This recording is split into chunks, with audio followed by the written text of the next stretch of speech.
Now, Okay, welcome everyone to our Unlimited Network Mastermind dedicated to support the success of conscious entrepreneurs, meaning to really build up our success from the inside out. And that takes perseverance, time, and here we are, one more Saturday. Today is February 21st. And we are getting all together here. Really, thank you so much for attending. From this side, the ones that we are in the panel is fun. From the other side, or anybody that can listen to the video later, just thank you. I really believe that the perseverance, the commitment to stay together, to support each other here in our journey is super, super, super important. So I'm the first one to benefit from this, but I thank everyone, coming here and to really build this energy up. And before we start with our learning from our book and with Doc Fran, I would love just to share 2 minutes of things that I'm going through, because I believe that an entrepreneur, we can all go through that. And sometimes we see these super leaders like they never have a problem or something like that. And I just want to say that last week, first, I started a juice cleanse with juice for 28 days. So last week was kind of physical challenging a little bit, not too much, but I mean, I spent, kind of 24 hours feeling like bad physically, but emotionally and mentally, I really noticed, that I start to notice doubts and, doubts in the mind and what I'm doing, and I don't have the result that I wanted, and it's not so quick and blah, blah, blah. And every time now that I'm saying that, I just want us to realize that how important is our thinking, and or you face it and you fix it, or you think something else. But I spent one day like really in limbo,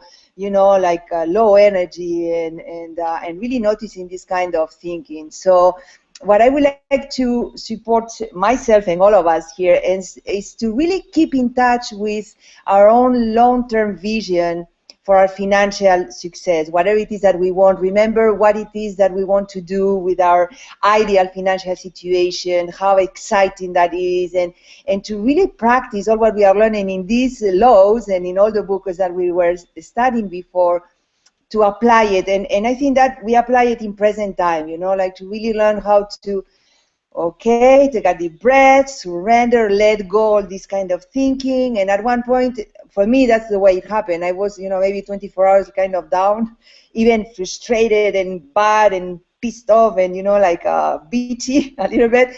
And then, to really see that I can focus on, what it is that I want, what it is, how exciting that is to me, and forget all the doubts until I can resolve them, if there is a way that I can resolve them. So I just want to give this little, sharing from personal journey here, to keep in contact with what brought me here, my own big why. Again, I mean, we always say the same thing, but I think it's so important, and I'm touching that, So I have my treasure map in my bedroom, and, to look at it gently and say, that's why I signed up for, to be a conscious entrepreneur, to build financial freedom. That is easy to say, but it is a powerful journey.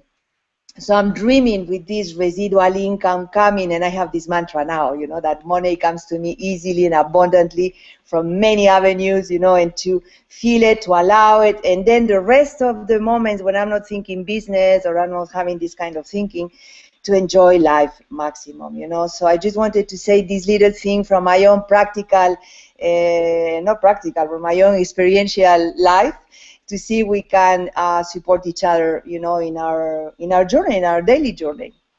And after that, I would like to jump directly to the book, because I think it's super powerful. I mean, again, like last week, I was very touched by the chapter, and this week I think is very important too for all of us to really understand the non-resistance thing. But we are working with the laws, working with the laws from Raymond Hollywell, and I don't even know the number of the chapter today, but we went through different chapters from the law. The first one that we study is the law of thinking, and to really master to think the way that I interpreted myself, and I think we need to study this book again or whatever, but I mean, it's really powerful to me, but to think with your heart, like to feel your thinking. And that's what I'm becoming very, very aware with my thinking. So it's interesting to see how I can feel the way every thought is frequency, so I can feel it, so to really learn how to think with heart. The law of supply, like to really trust, I have this belief, and certainty and faith, even that you can ask and you will receive. So that's up to us to don't doubt it. And I could see last week I was doubting, and and it doesn't feel good, I tell you. But we learn how to come out from that hole. The law of attraction, to really master the energy of desire and expectation with no attachment. That's where I'm playing myself, like, okay, this or something. And I always end, this is something that I learned from Catherine Ponder with the dynamics law of attraction and the dynamics law of prosperity. To always have this sentence that says, I'm looking for this, or I'm asking for this, or something better. So it's easier for me to don't be attached to my concrete idea, So that's important. Then the law of receiving, and to really manage the understanding that week was very important to me when I was detecting, that I am giving a lot, to really manage this energy of giving and receiving as the same energy, let's say, and acknowledge yourself as a generous giver.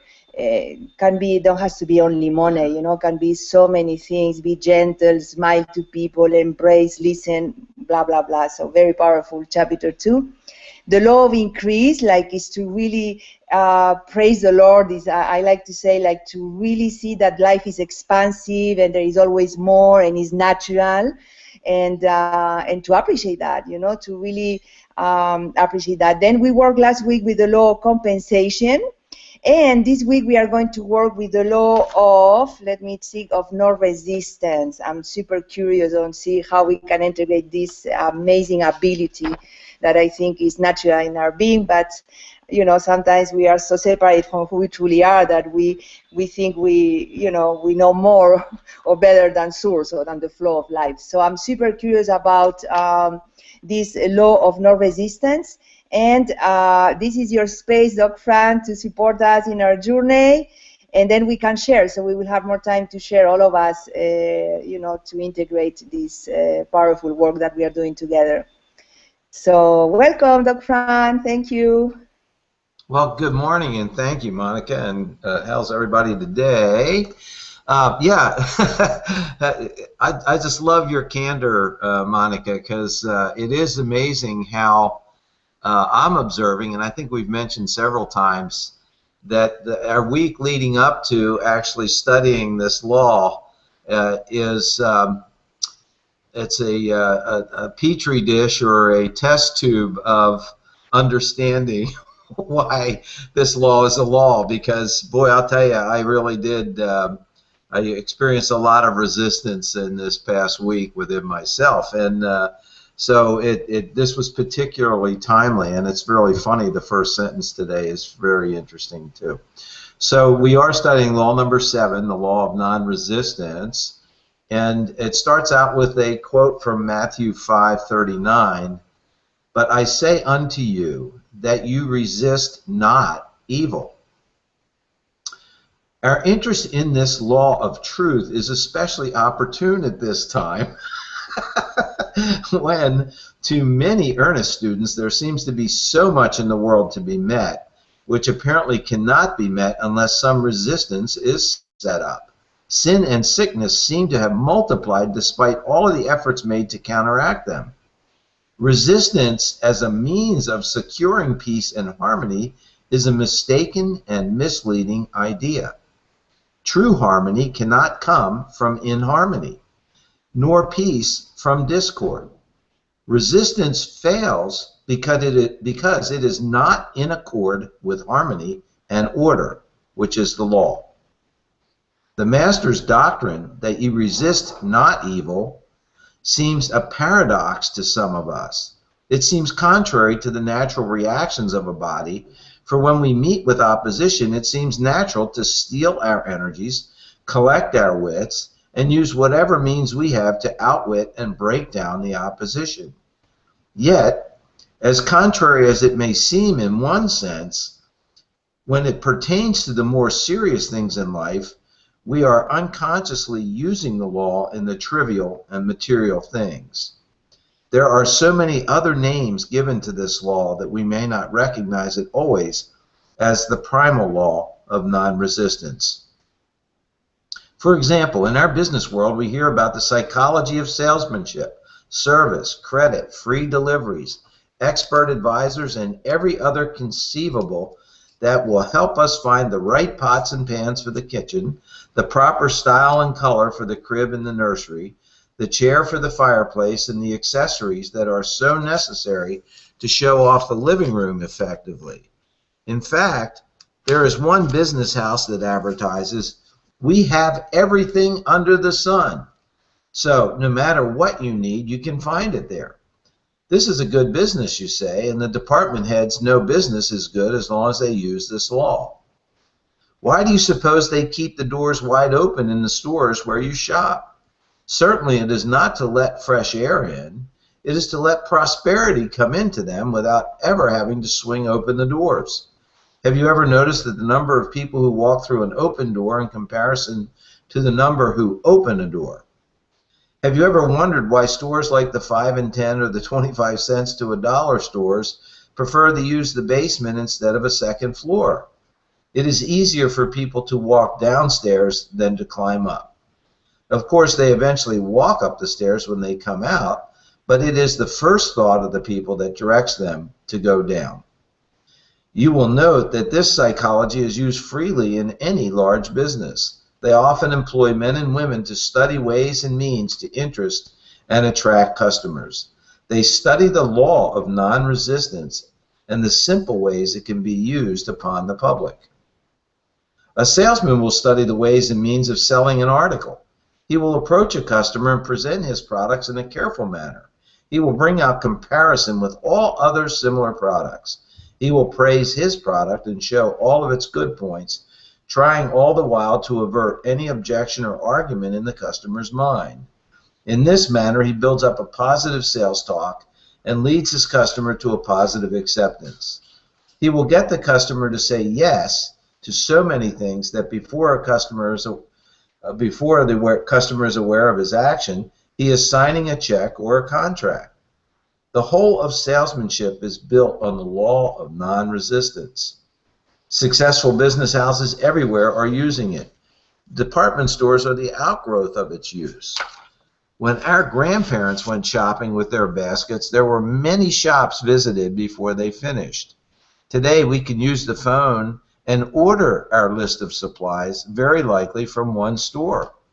Mail order houses are dependent upon this method. It is this way that they make it easy for prosperity to come to them. Business houses do not employ the only salesman, for everyone is a salesman of some kind.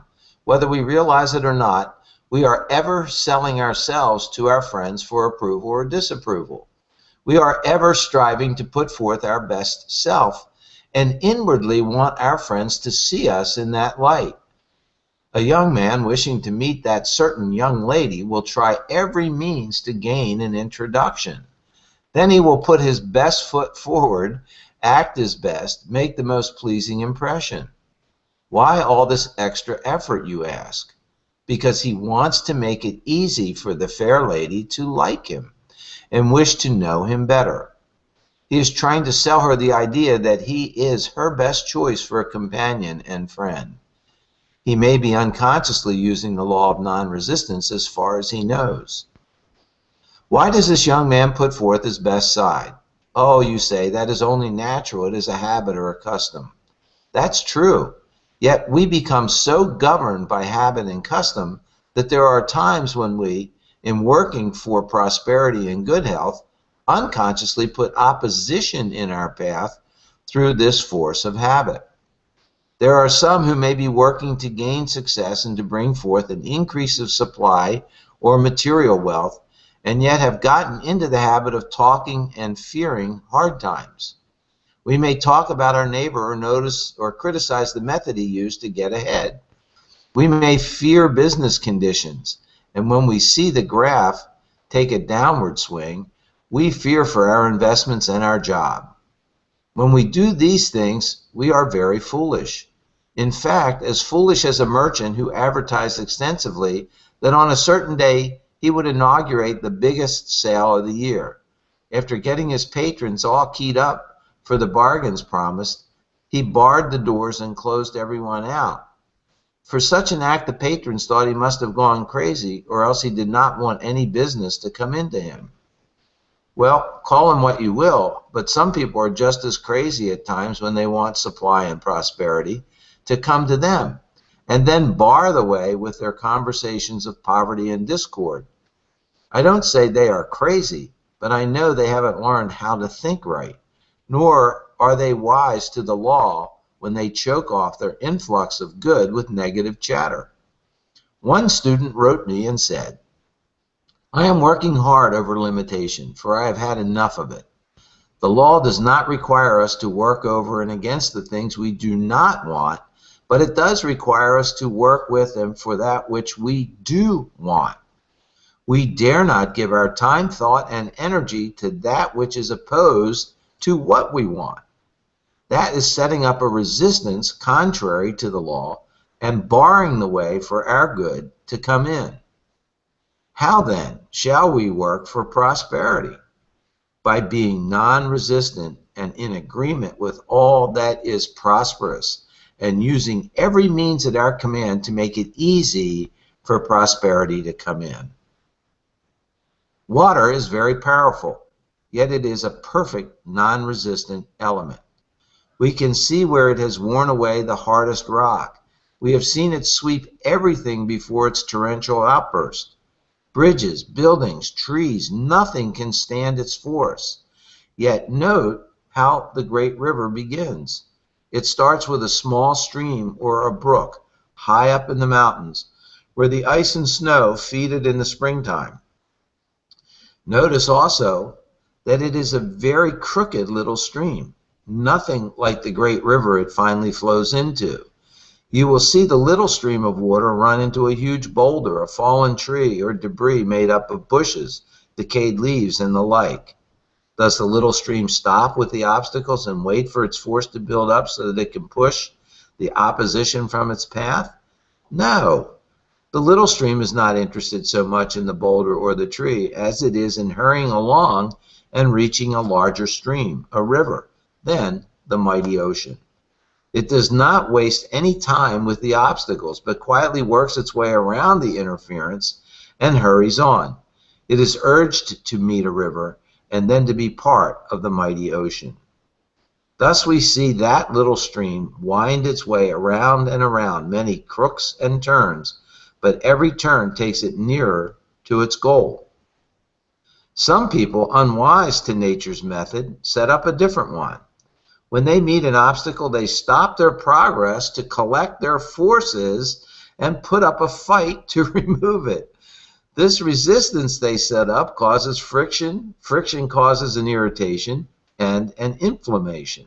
For this reason, many people's lives are hard and exacting. The waste of human energy is appalling. People in every walk of life are breaking down and wearing out like obsolete machinery. Remember, it is not the movement of a machine that wears it beyond use and service. It is friction. Friction is opposition and resistance. If we go through life fighting, opposing, resisting, arguing, we are bound to meet with many obstacles and likely become so occupied fighting them that we lose sight of our real objective. If we are always getting steeled for the next opposition or trouble, we can expect plenty of it. Whereas if we strive to make little of the obstacle and keep our minds on the objective or the desire we set out to gain, we may have to wind around and around, but if we persevere, we will ultimately win. We will reach the goal. Another lesson we may learn from the stream is that when it is small and struggling, it has the most difficult time. In the beginning, it will have so many obstacles across its path that it is ever winding around to avoid direct opposition. Silently, it uses the law to be non-resistant, and it grows stronger in force and volume. When it comes to a larger stream and then a river, its path is more direct and the obstacles become less and less. Then it is not far from the mighty ocean. Students are like that. They have their hardest tests and delays when they are when they are yet weak in power and understanding. As they strike out on a new path in truth, the obstacles and tests will be plentiful. The wise ones will not fight the obstacles, but bless them and go on. As they go on with faith and assurance, they grow stronger and become like a great stream and river. Their course becomes more direct. Their understanding is of greater depth, and the mighty ocean, their ultimate objective, is not far from them. A woman recently asked for help to meet her problem. She explained that her home was mortgaged and it was near time for her to make a payment, but the funds were lacking. She had converted her home into a rooming house, hoping to get money enough to live on. But there was a difficulty. She could not keep her roomers because they were so quarrelsome and critical. The house was always in an uproar. No one was content, and she was ill in mind from the strain and anxiety. It was explained that what she must use is the law. She must not oppose the good, but strive to work with it. With all the friction and confusion in the home, she must go back and use the law of non-resistance. This she tried to do, but whereas she had been so exacting and unkind, she found it rather hard to be non-resistant. That evening, as she entered the dining room, she greeted her people with a smile. The folks were so startled at the sudden change that they could hardly eat for wondering.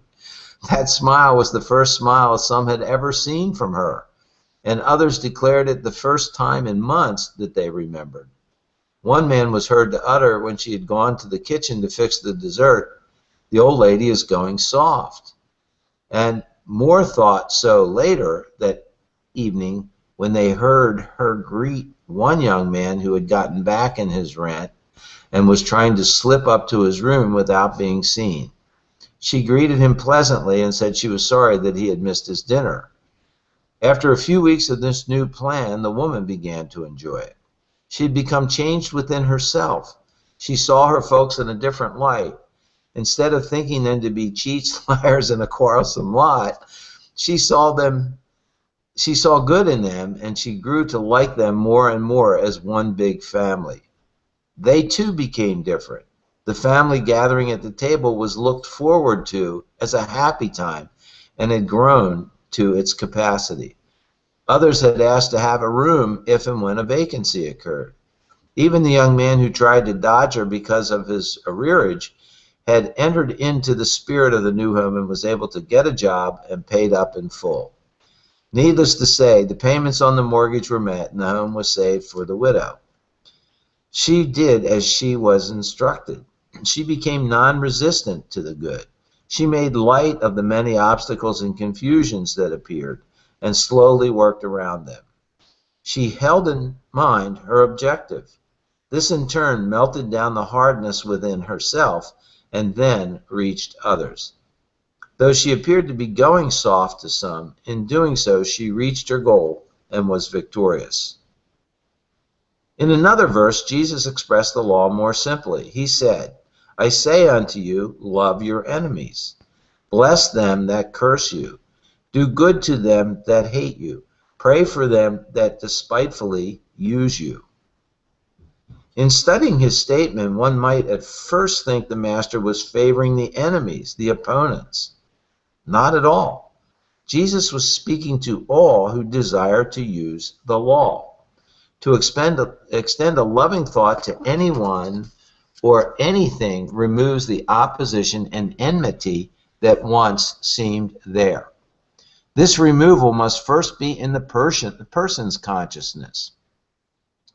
Once the thought of enmity is removed from your consciousness, you will not attract the same condition again. Do good to them that hate you, because in doing good you are raised above the thought of hate, and hate them cannot touch your life. Bless them that curse you, and pray for them that misuse you. Why? Blessing calls forth the highest good within you. The highest good within you can only attract the highest good from another. To attract such good, you are running around all opposition and abuse. Thus, to live the law with others about you does not especially favor the others so much as it favors you. It affects others in that it takes away from them their weapons of hate, malice, revenge, and the like, and their love and interest will be reciprocal with yours. If a man resists a situation, he will have it always with him. If he tries to run away from it, like a shadow, it follows him, and repeatedly he will meet it again. If he ignores the hardness of the condition and fearlessly works around it, he will find a time when the hard condition will have been absorbed and removed. Accept the condition as some evidence of good. Look for that good, and by being acceptable to it, more and more evidence of it appears. Agree with thy adversary is another way of saying that nothing worthwhile and lasting is ever gained by argument. He who is convinced against his will is of the same opinion still. To disagree with one only causes that one to put on his full armor, to collect all his forces in opposition to yours. To agree with your worthy opponent leaves him defenseless and without need of his armament. To offer no resistance makes it easy for one to be amicable, and he who thought himself your enemy will find it a pleasure and a privilege to be a friend. Blessed are the meek may seem literally to support those kindly, timid souls who are an easy prey for their more aggressive brothers.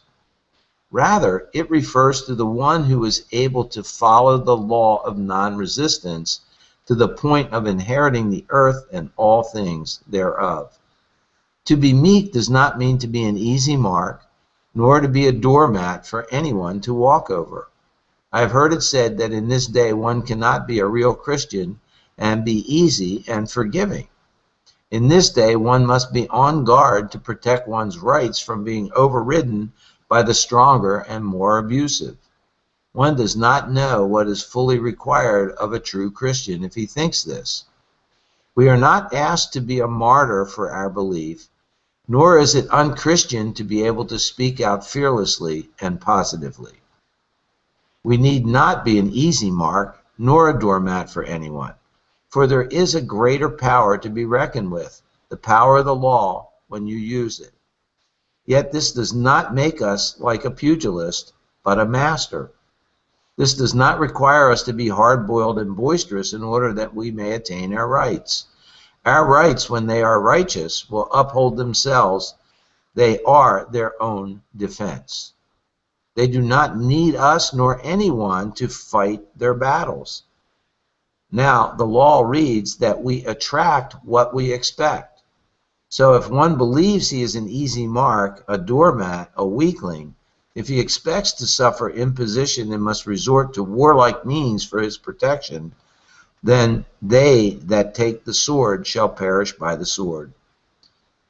The law of life reacts upon man according to his understanding and application.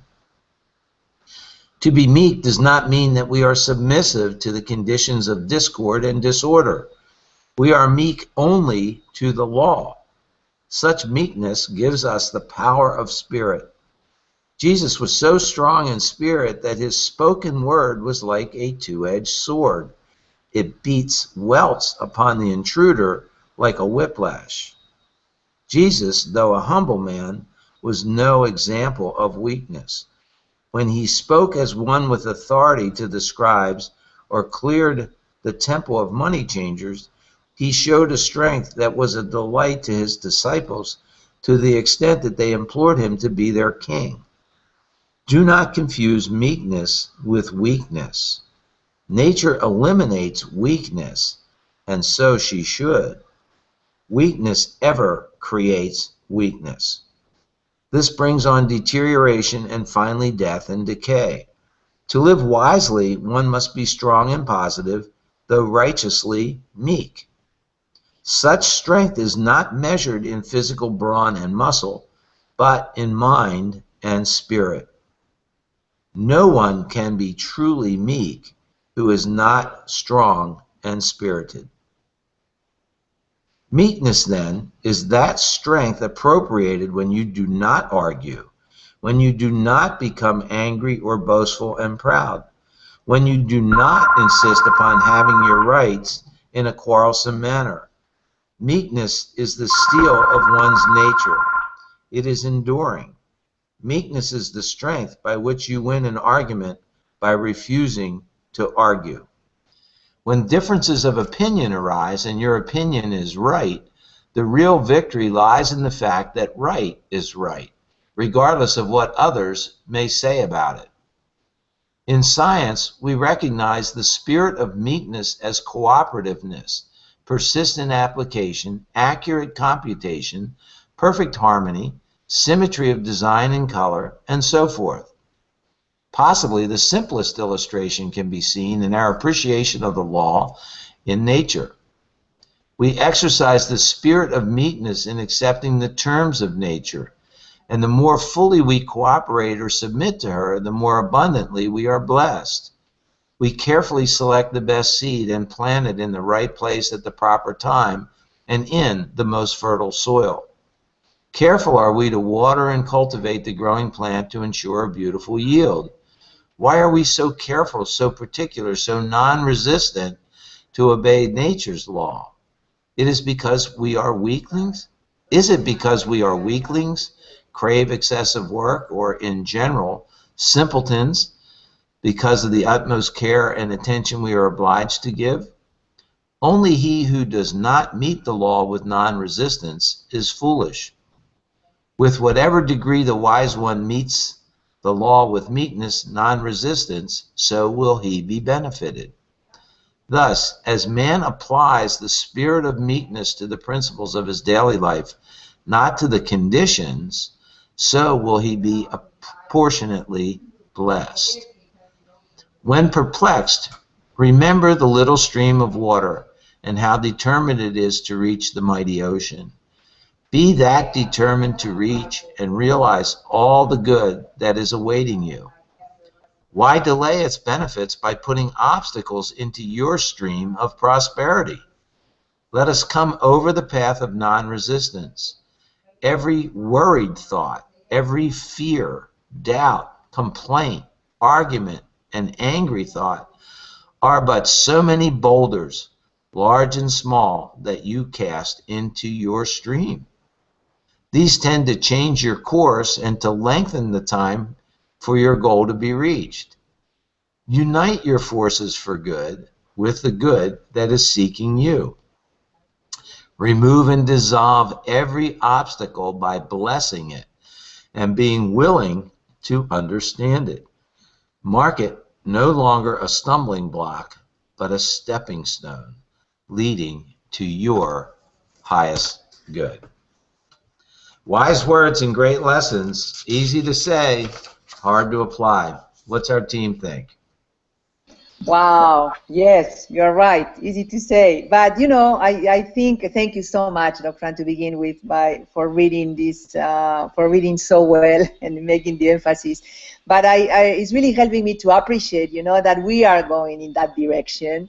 You know, we are ups and downs, but for sure we are clear. Like, to me, I'm very aware that, you know, when I'm thinking something negative, get quiet, go inside, you know, bless, let go, and okay, what it is that I want to think. But the thing is that it's hello? Hello? Can you hear me? Can you hear me? Yes. Yes. Okay, Yes. okay, good. I was listening an echo. I don't know why. But I just love I like it, the vision of the little river, the stream of water and going through, and I feel to me like I'm on that situation right now, and every little rock, oh my God, you know, I get on the rock instead of just allow the force, you know, the water is going to go around, you know, just you don't have to fight with it. So I love to see that. I like it to see that vision, you know. So, but I want to hear everybody also around, and let's see how much we can integrate this law of non-resistance that feels so good, you know, and feels so good when we are in. It's just like to say yes to what is. I mean, we have in different ways, we can pronounce this law in different ways, you know, and that's what I think we are mastering. So I want to acknowledge all of us because I know we are in this journey for sure, walking it and getting better and better. So thank you so much for the. And let's see, I see Celio with the microphone open. Welcome, Celio. Yes, I just want to jump in because when I was reading the chapter, I always say that in this, particularly in this mastermind, it's like Dr. Franz said, you know, it was like I almost laughed because I found the magic of the chapter is that it so applies to the moment of every week or you know, the moment we're living. So I said, my God, but this is exactly what I should have studied a month ago, the law of non-resistance, you know, and as a businessman, you know, and I find I see myself in situations more and more, or suddenly in situations that if I really know how to apply this law, I would succeed and not fail. And you know, I actually, you know, since a month ago, I've been dealing with a situation that is perfect to apply this law. It's like, you know, something happens with a partner, with a situation that is not the way you want, and you know, immediately you just want to overcome it. You think of the person as an enemy, or you think they're against you. And you know, if I apply this law, you know, I turn around the situation completely, and I find it exactly that's, you know, because I was like, my God, I don't understand how this situation, and the situation was growing and growing because I was not applying the law of non-resistance, you know. And there's a few days ago that I haven't really understood, even before reading the chapter, that the only way to overcome certain situations, I mean, in general in life, but in particularly in business, at least for me, is to go to this law directly and see that partner or that situation not as something that is against me, but something that I can just turn around and see it from a different way. And to me comes now something that I call to be in the horizontal, in the sense that being in the horizontal is like reacting or fighting or trying to, you know, to do something against the situation to resolve it. And more I see how Mr. Holloway, he takes us to the vertical. It's like, if I go to God, if I go to Christ, to his lessons, you know, to see how he was not weak, but he was meek in resolving, you know, his attitude with the Pharisees, with his attitude with, so he didn't have enemies, but sometimes he was angry, and then he revealed that strength. And it doesn't mean that we have to be like the chapter says, like you know, like a carpet for someone to just put his feet on top. No, but you know, being wise in a subtle way, being clever in a subtle way, in a way that, you know, is not reactive. It's just I love the river. You know, when he talks about the river, the example of the river, you know, it's so, I love it, so fresh, and it's great, you know. And I see myself like a small river now, but I have the vision to become a river, you know, and that's it. And you know, instead of going against the rocks, and instead of trying to fight them, just see another way to deal with the situation. And when I put myself in that frame of non-resistance, the universe immediately gives me an answer. And I'm actually getting many answers these last few days to this particular situation. You know, I've talked about this situation to you, Monica, in detail, and you know, it's a case study. It's a case study to me. You know, I see exactly is a way that the universe is showing me, you know, and with this lesson, how to deal with it in a successful way, in a way that provides me all the opportunities and all the other aspects I had not seen in the situation, and to overcome. And eventually I will reach my goal, because I have the vision is very clear. So it's not a problem. The obstacles, the pebbles, the stones that are put in front us or me. You know, they're not stones anymore. I'm just seeing it in a different way, in a non-resistant way, just to finish it, I would say in a compassionate way. If I see it in a way that I can add to the situation, compassion, and put myself in the place of the other person, the partner, whatever situation is, I will succeed immediately, you know, and that's what I just wanted to add, that it's so applicable. In this mastermind, I find it's so applicable to any situation that we're dealing with. It's like magical, you know, and to me, it's almost like manifestation. I was reading the chapter, it's telling me word by word exactly how I have to act or not act, you know, and that's the magic of this. That's the magic of this mastermind. That's my part. I go back to you, Monica. Thank you. Thank you. Wow, thank you so much, Celio. I'm totally with you. I love to be part of this team, you know, because we are so real and we are walking our teaching here. We are learning, we are students, we are leaders, we are all together here, but I love it. And you inspire me. I mean, it feels to me like the river image is good for all of us. I hope to keep it all this week to really integrate it and to allow, you know, the wisdom of nature. I think it's nice that we can have these examples. But I was thinking about a thought when you were talking here. You know, I repeat, and last week I repeated often, so it's nice to acknowledge that too, you know, like sometimes we go in the good direction here. I was saying a lot, you know, let go and let God to take care of this, you know, let go and let God to take care of this, let go and let God to take care of this. It's almost like it's not personal, it's not for me, it's not like for me to do anything against. Let it go, let it go, let it go, you know. But even though I say that, it's so funny, you know, like I have to repeat it, and because the habit or the frustration or the feeling that I'm feeling as a reaction of the situation takes over my mind and start to think, you know, the story of that frustration or whatever. So it is beautiful to talk with you guys here and to see that we are all in the same boat, exploring and mastering our minds. That, you know, is the name of our reunion here every week. So thank you so much, Celio. You are so beautiful, really. And Candace, I see your microphone open. Welcome. Thank you. Oh, gosh, beautiful. So I was in a conversation last night. The person was talking about, let's say, the 1% in America who wants, you know, to have everything and leave everybody else out, sort of thinking. And we were talking about that, and I thought of it at first as poverty thinking, and then I kind of realized the only response was no resistance. So it's so beautiful the way we come into a chapter in our week before. I know you addressed this, but the week before is all about the chapter. It's living the chapter so you can learn it and get it for yourself. And that's really the beauty of studying with all your heart and being committed to a path of change and growth. I am just so grateful for that. But so I had a few thoughts. Thelio, I had a little. I always love what you have to say. You're quite a thinker and a feeler at the same time, and you express it so beautifully. But I thought of something. Somebody said to me, I'm not remembering who right now. She said, I'm a reverse paranoid. I completely believe the whole world is out to help me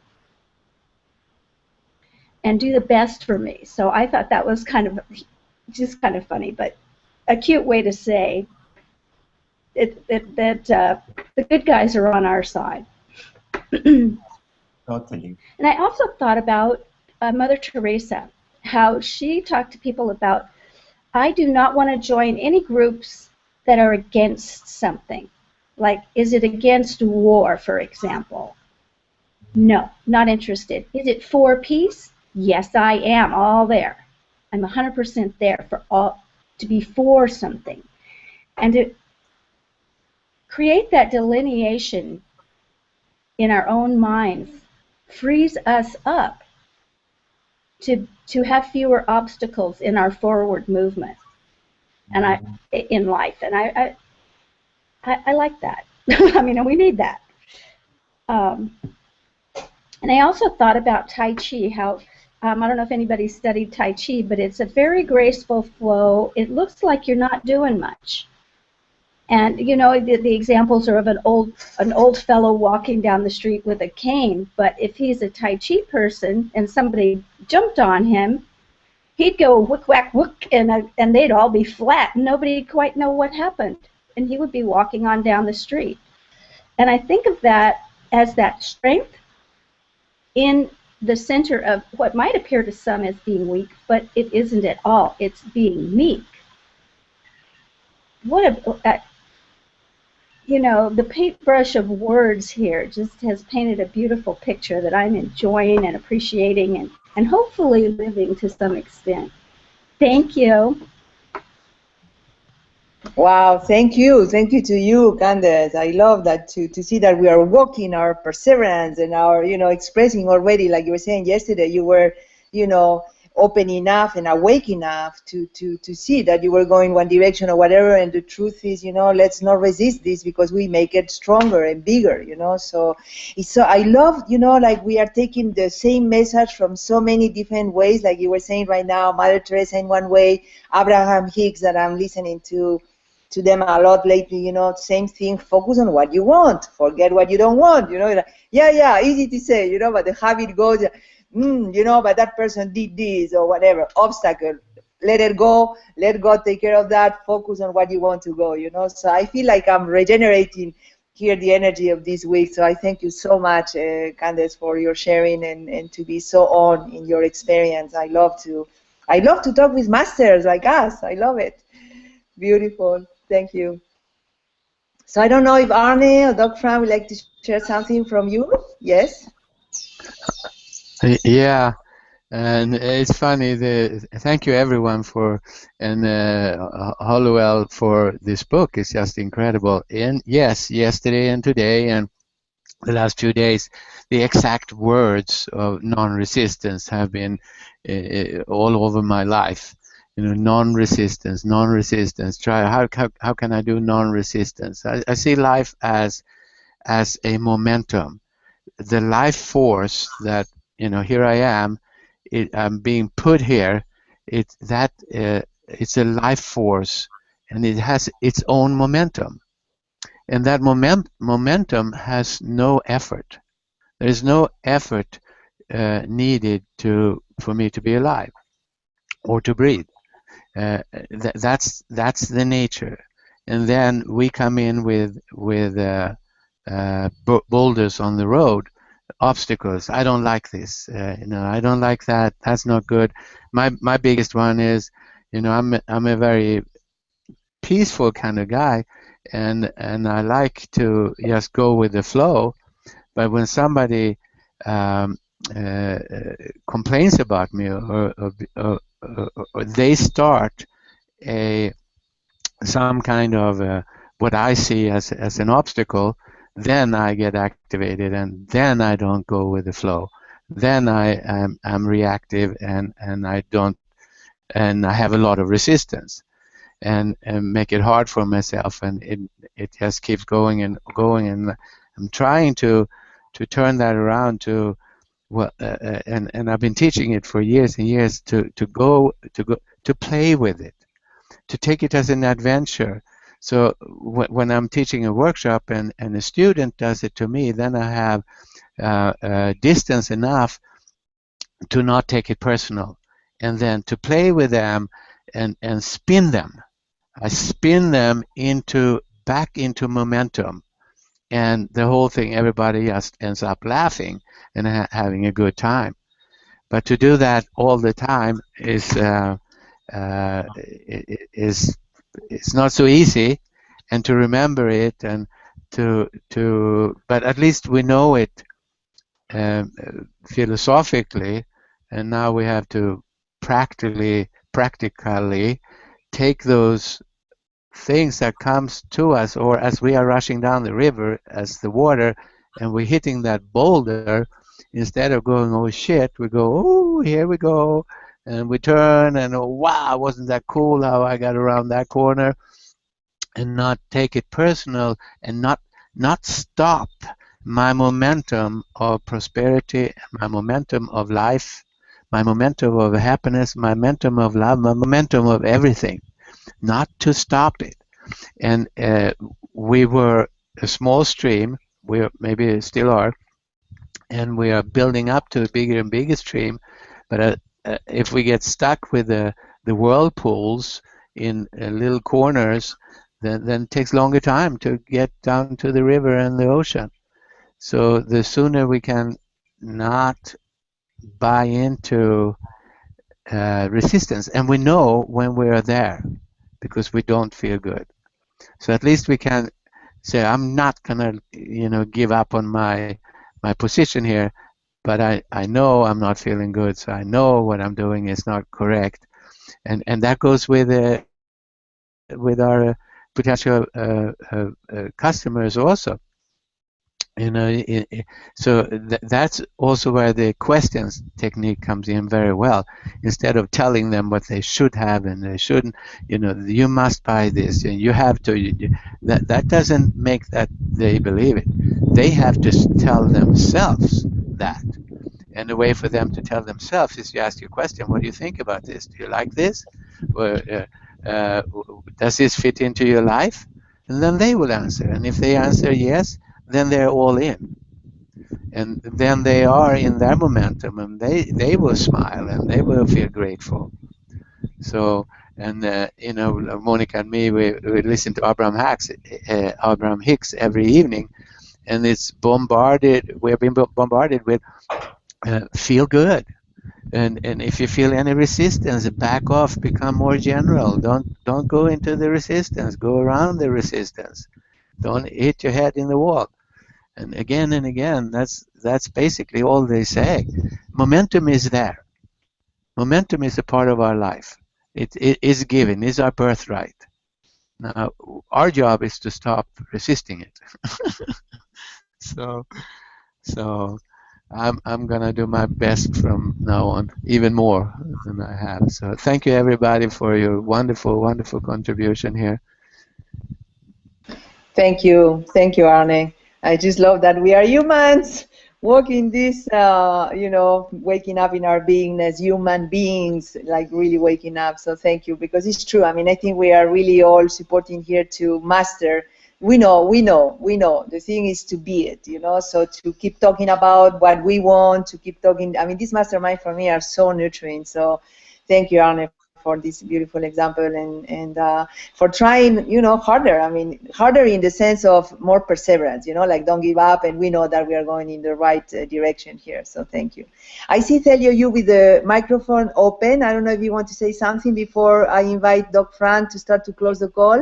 Only one. I just wanted to add to Arne that I loved Arne what he said about the momentum, because exactly when we don't apply the law, and then we focus in the obstacle, immediately we lose the momentum. And that's very serious. And that happened to me recently. I realized, but I'm focusing so much in the obstacle, I'm forgetting completely about my objective. The vision is out because the momentum is not there. So I think so crucial to be conscious of this notion of the momentum. That's the most important thing, just to keep it, no matter who, no matter what, no matter the obstacle. Forget it. The obstacle is not the issue. The issue is my destiny, what I'm here to do, what I'm here to persevere. So I just wanted to add that up. Powerful, man. Woo-hoo. Beautifully said. Beautiful said. I follow you, mister. I love it. Love it. And great. So we are almost at the end of our call here, our reunion, and I would love to open for Doc Fran if you would like to share something. I don't know. Yes, welcome. I can see that you opened the microphone. Beautiful. Well, there's truly, I appreciate the compliment of being asked to speak last, but today is a perfect case in point. I really don't have anything to add. There was so much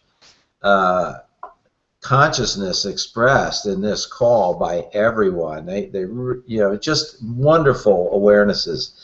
Celio, I second Candace's comments. You do have an amazing way of expressing yourself with absolute clarity, and I really appreciate that. It really teaches exactly the point that you are speaking to. And I love Candace's observation that the week before kind of sets us up with a series of living the next law we're going to be reading, and that just kind of reinforced in me the reality that we are immortal spiritual beings, and we have a knowingness, a spiritual knowingness of what is going on in our life that is greater than our physical understanding of it. When Celia was talking, it really finally crystallized in my mind the fact that all events, all occurrences are simply what is. And the perception of that is what is happening in our head. The event is exactly the same.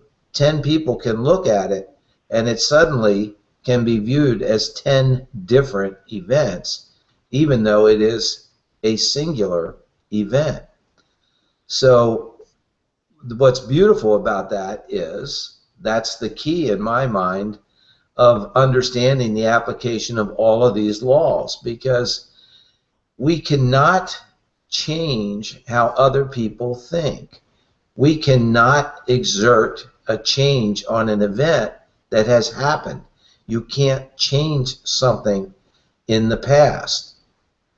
The only thing we have control over is our thoughts about what is happening.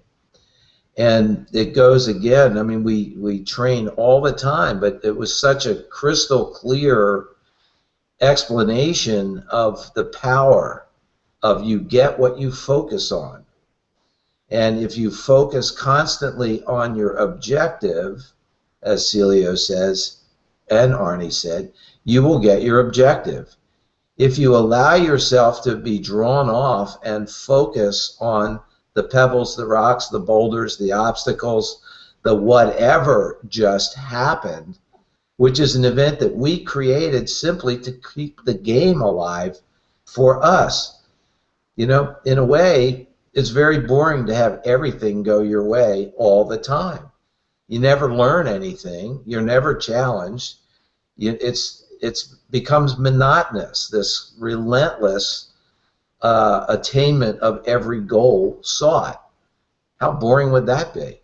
So let's celebrate the fact that we get pissed off, that we get blocked, that we get roadblocks, and that we are imperfect in our ability to handle everything in pure spiritual consciousness.